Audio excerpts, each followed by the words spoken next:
背叛我，是因为你确定我不会杀了你。秦爷口口声声地说荣定坤卑鄙无耻，罪该万死。可是如今看来，你跟他不过是一丘之貉。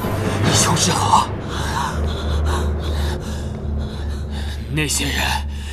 那些人没有一个是清白的，私下都在干龌龊的事。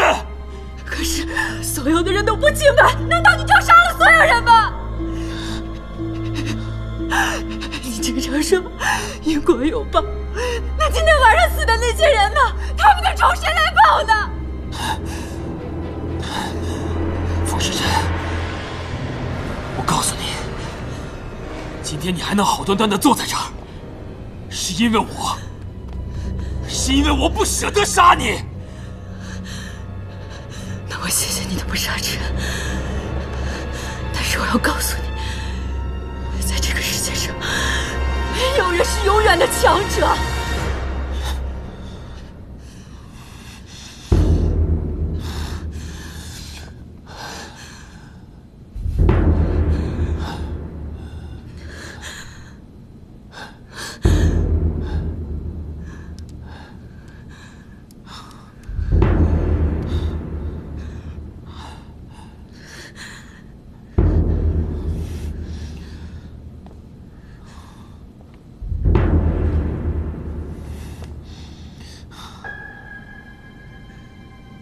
荣定坤为了想要控制我大姐，他诱骗她，让她吸鸦片。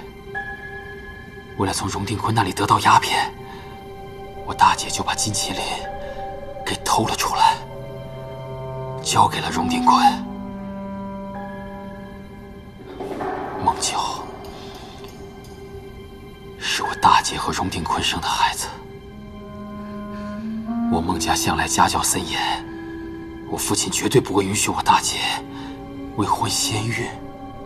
但那时孩子已经长得很大了，根本打不掉，没有办法，只能先把孩子生下来。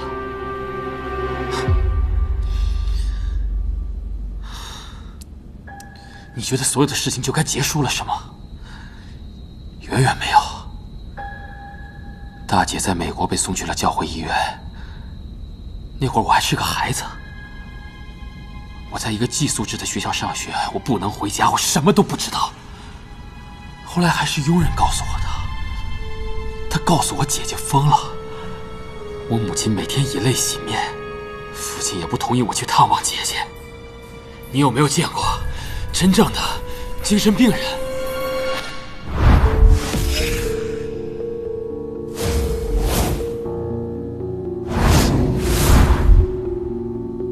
精神病人平时很正常的，他温柔安静，他会给我织衣服，还会给小九讲故事、唱歌。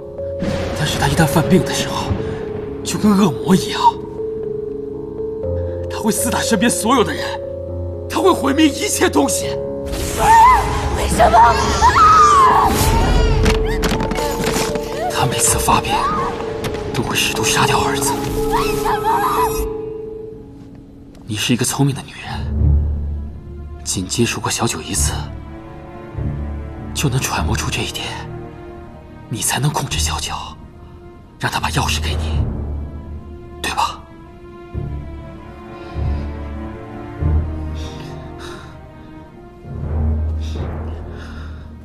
我的父亲为了保住家族名声，把他母子二人扔在医院不闻不问，让他们自生自灭。直到几年后父亲去世，我掌管大权，才把他们母子二人从医院接了回来。但是好景不长，姐姐没过多久就死了。那个时候，小九她只有7岁。姐姐当着小九的面割喉自尽。之后不久，我母亲也抑郁而终。我把小九记名成了弟弟，抚养他长大。你知不知道小九第一次犯病在什么时候？在他14岁的时候，突然间失去理智，一下子从2楼窗户跳了下去，摔断了腰。我跑遍所有的医院，无济于事。所有人束手无策，没有办法。小九为什么会生病啊？因为他在娘胎里面就受毒瘾的影响，因为他出生以后有一个发疯的母亲，天天在他的面前，他受不了这种折磨，无法面对母亲残酷的死亡。我救不了小九，我也救不了梦佳，但我唯一可以做的，就是让这一切悲剧的始作俑者付出他应有的代价。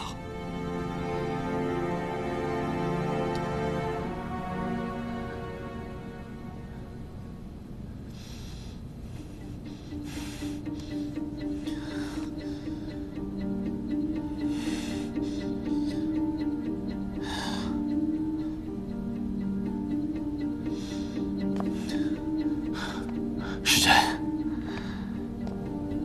我跟你说这些，不是想让你同情我，或者为自己辩解，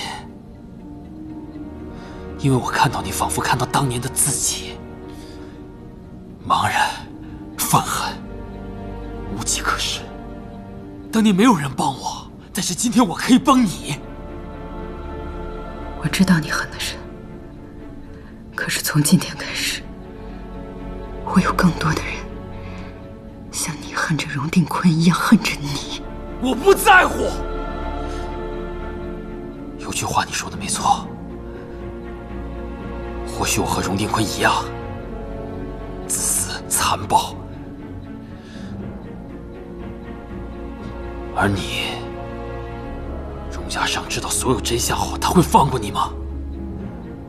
要是没有我的庇护，你和你的家人会安全吗？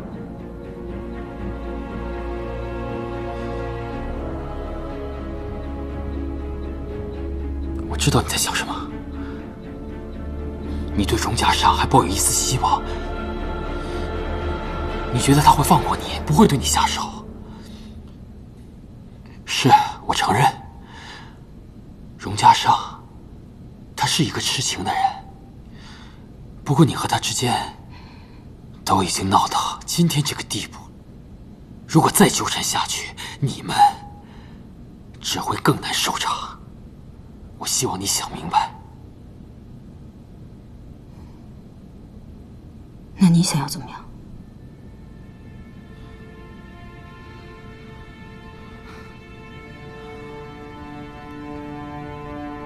你不适合待在这儿了，回去好好考虑考虑怎么办，收拾一下，跟家人交代一下，离开上海。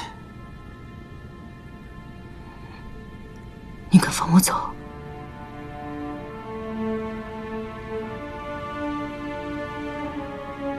我念着我们的师徒之情，放你走，最后一次。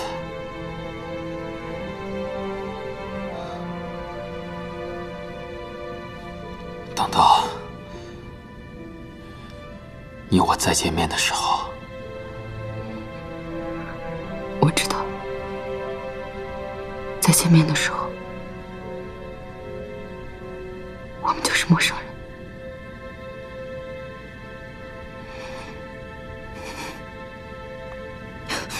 等等，